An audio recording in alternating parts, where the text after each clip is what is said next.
5년 정도 후면 초고령화 사회로 진입하는 만큼 연금에 대한 중요성이 날로 늘어나고 있다라고 이렇게 보시면 되겠습니다.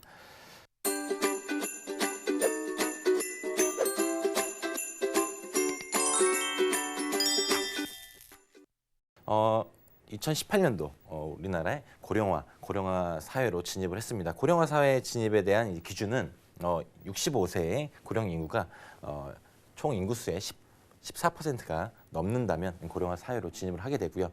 그리고 약 5년 뒤에 초고령화 사회로 진입을 할 것으로 이렇게 예상을 하고 있는데요. 고령 인구가 20% 이상이면 초고령화 사회로 진입을 합니다.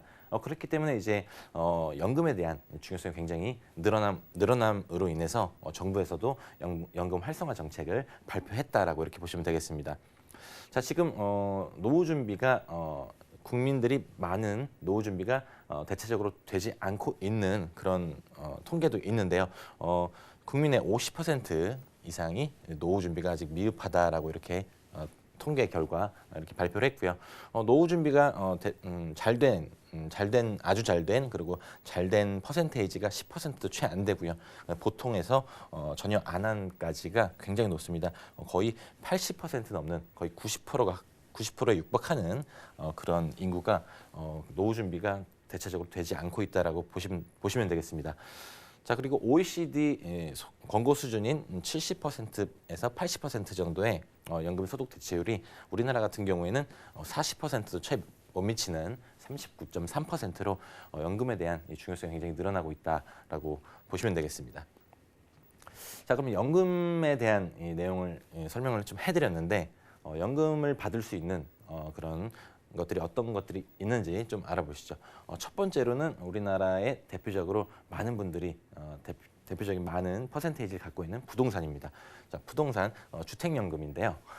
주택연금 같은 경우는 기존에 이제 제도 개선을 통해 기존에 60세 이상만 가입이 가능했던 나이 제한을 55세 이상, 만 55세 이상으로 연령을 낮췄습니다. 그래서 조기 퇴직을 하더라도 이런 연금을 받을 수 있는 제도를 마련을 했습니다.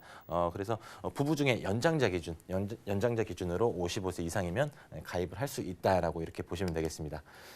자, 그리고 기존의 기준의 시가 9억 원 이상은 가입을 못했습니다. 이 시가에 대한 변경도 있었는데요.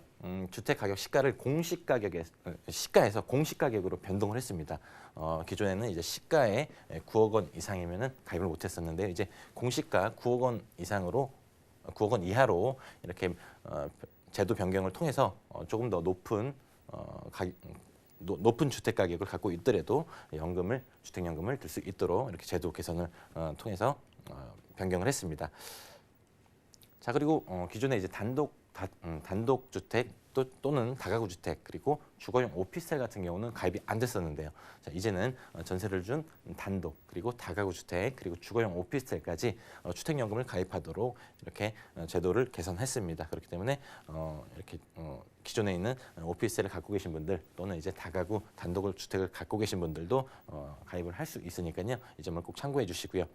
자, 이제 한 가지 이제 짚고 넘어가야 될 간단한 제도 개선이 또 있는데요. 주택연금 가입주택의 저당권을 설정하는 방식에서 이제 가입주택 소유권을 주택금융공사로 이전하도록 개선을 했습니다. 그래서 등기 이전이 이루어진다는 점까지 알고 계시면 되겠습니다.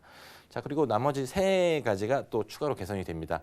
주택연금 가입 이제 서민층 같은 경우는 월 지급액을 확대하겠다라고 제도 개선을 통해서 조금 소액이지만 조금 늘어나게 됩니다.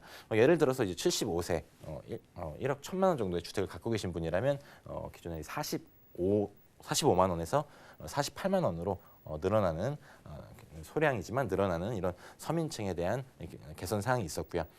자, 그리고 이 연금 수급권을 배우자로 자동 승계한다는 부분, 이 수급권을 보장한다는 내용까지 개선이 됐습니다. 현재는 이제 가입자가 사망하게 되면 자녀들의 동의를 요합니다. 동의가 없으면 연금이 승계되지가 않는 점, 이 점을 또 개선해서 배우자에게 자동 승계된다는 점까지 개선이 됐고요. 자, 그리고 연금 가입주택도 임대주택으로 활용 가능하다는 점까지 이 점까지 개선이 됐습니다. 자, 다음은 이제 주택연금 이외에 이제 퇴직연금이 또 있죠. 퇴직연금 제도 같은 경우는 아직까지는 우리나라에 보편적으로 제도화되지 않은 이런 제도입니다. 퇴직연금 제도는 이제 도입 의무화를 통해서 장기간 연금 수령을 유도한다라고 이렇게 활성화 방안을 마련했고요.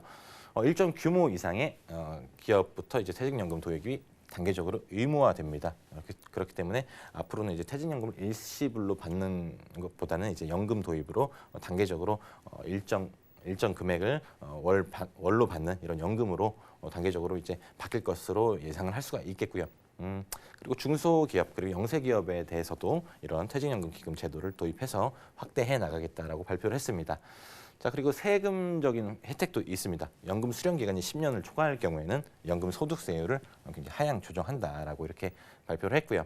운영 방식, 이런 연금 같은 경우는 또 수익률이 또 수익이 발생을 하게 됩니다. 수익이 기존에는 굉장히 낮았는데요.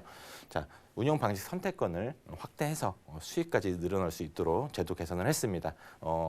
이 선택권 같은 경우는 일임형 그리고 사전 지정 운용 그리고 기금형 등의 이런 운영 방식이 있습니다. 이것도 참고해서 알아두시면 좋을 것 같고요. 자, 그리고 개인연금 제도도 활성화를 하는 방안을 마련했습니다. 대부분 이제 연불입 한도를 늘린다든지 어떤 이제 세액공제 한도를 늘린다든지 하는 그런 제도를 개선을 했습니다. 연금 계좌 불입 한도 같은 경우는 기존에 연 1,800만 원이었는데요.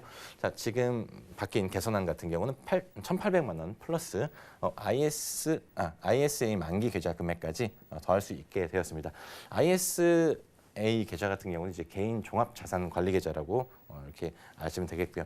추가 불입 금액의 10%까지 최대 300만 원까지 세액 공제가 된다는 점, 이 점까지 참고를 해주시면 되겠고요.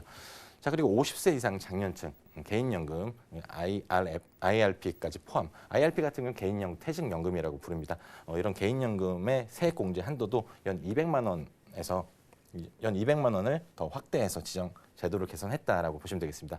자, 기존에 이제 400만 원에서 IRP 합산 시 700만 원까지 이런 세액 공제 한도를 기존에 있는 한도를 200만 원 늘렸습니다. 600만 원까지 됩니다.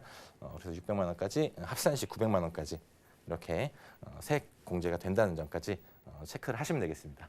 자, 지금까지 이제 많은 연금 개선 사항들을 보셨는데요. 주로 이제 주택연금을 많이 또 가입을 하실 것 같습니다. 그 대상 주택들도 많이 늘어나고 이런 개인연금이라든지 퇴직연금도 많이 이용을 해서 갈수록 이제 높아지는 우리나라의 고령화 사회를 꼭 대비해서 이런 연금 제도를 꼭 활용하시기 바라겠습니다.